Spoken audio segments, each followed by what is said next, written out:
Shalom, shalom, shalom. Selamat pagi, terpujilah Tuhan. Di pagi yang cerah ini kita patut bersyukur sekali lagi, sebab dalam anugerahnya yang besar, Dia telah memberikan kita satu hari lagi tepat di hari Selasa, tanggal 27 April tahun 2021. Sebagaimana Tuhan telah memberkati tidurnya kita sepanjang malam ini, maka kita percaya bahwa sepanjang hari ini sampai terbenamnya matahari, di tanggal 27 April ini, Tuhan akan terus menyatakan kuasa namanya sebagai Allah yang menyertai, melindungi, dan memberkati kita. Amin. Saat ini seperti biasa, sebelum kita lebih jauh melakukan aktivitas hari ini, mari kita sama-sama kembali meneduhkan hati kita untuk merenungkan firman Tuhan yang akan menjadi pedoman dan pelita hidup kita dalam menjalani hari kita secara khusus hari ini. Dan perenungan kita akan tetap kita ambil dari pembacaan 40 hari bersama kitab Keluaran. Hari ini kita telah masuk pada hari yang ke-36. Itu artinya kita akan membaca kitab Keluaran pasalnya yang ke-36, ayat yang pertama sampai dengan ayat yang ke-38. Saya percaya jika saudara terus setia mengikuti pembacaan Alkitab satu hari satu pasal ini, maka Anda akan semakin memahami dan mengenal Allah dengan benar. Amin. Baiklah, sebagai pengantar renungan kita hari ini, saya akan coba bacakan untuk kita ayatnya yang keempat sampai dengan ayatnya yang ketujuh. Dan segala orang ahli yang melakukan seluruh pekerjaan untuk tempat kudus itu, datanglah masing-masing dari pekerjaan yang dilakukannya, dan berkata kepada Musa, rakyat membawa lebih banyak dari yang diperlukan untuk mengerjakan pekerjaan yang diperintahkan Tuhan untuk dilakukan. Lalu Musa memerintahkan supaya dimaklumkan di mana-mana di perkemahan itu demikian. Tidak usah lagi ada orang laki-laki atau perempuan yang membuat sesuatu menjadi persembahan khusus bagi tempat kudus. Demikianlah rakyat itu dicegah membawa persembahan lagi, sebab bahan yang diperlukan mereka telah cukup untuk melakukan segala pekerjaan itu, bahkan berlebih.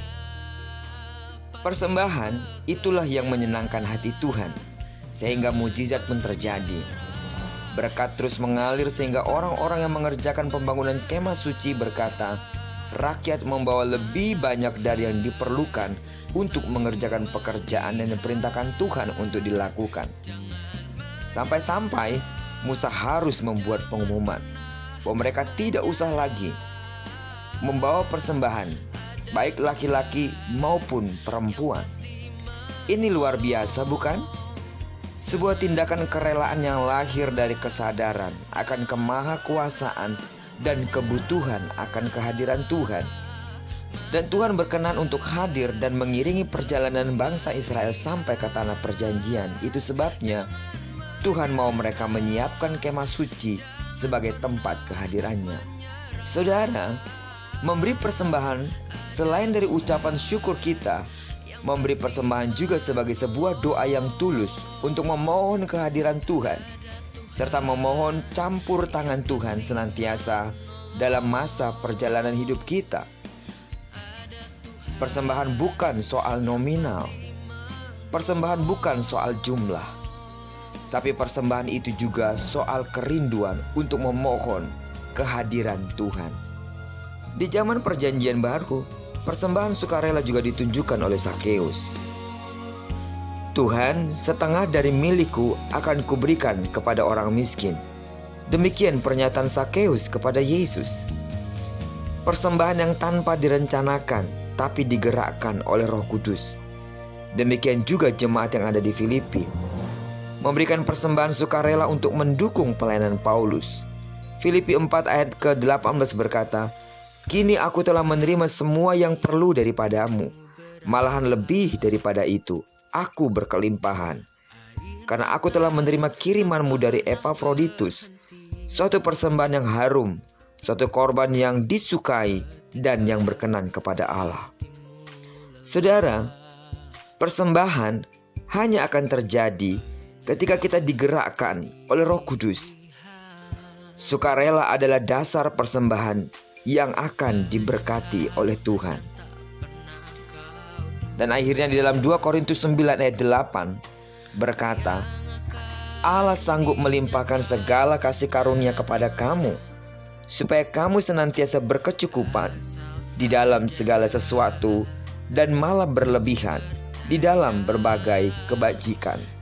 Karena itu, saudara yang kekasih di dalam nama Tuhan Yesus, perenungan kita hari ini mengingatkan kita sekali lagi bagaimana hati kita yang digerakkan oleh Roh Kudus untuk memberikan persembahan kepada Tuhan sebagai ucapan syukur dan sebagai tindakan kita memohon akan kehadiran Tuhan.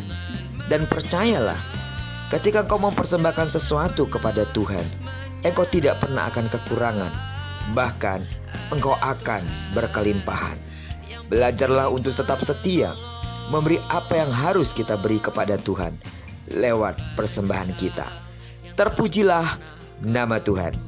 Kiranya perenungan kita hari ini terus mengingatkan kita, mengajari kita untuk melakukan apa yang seharusnya kita lakukan sebagai orang-orang yang telah menerima kasih karunia Allah di dalam Yesus Kristus. Amin. Diberkatilah kita sepanjang hari ini dan digenapi janjinya yang berkata bahwa apa yang dikerjakan tangan kanan dan tangan kiri kita dibuatnya berhasil. Kemanapun kaki kanan dan kaki kiri kita melangkah, di sana kemuliaan Tuhan akan dinyatakan.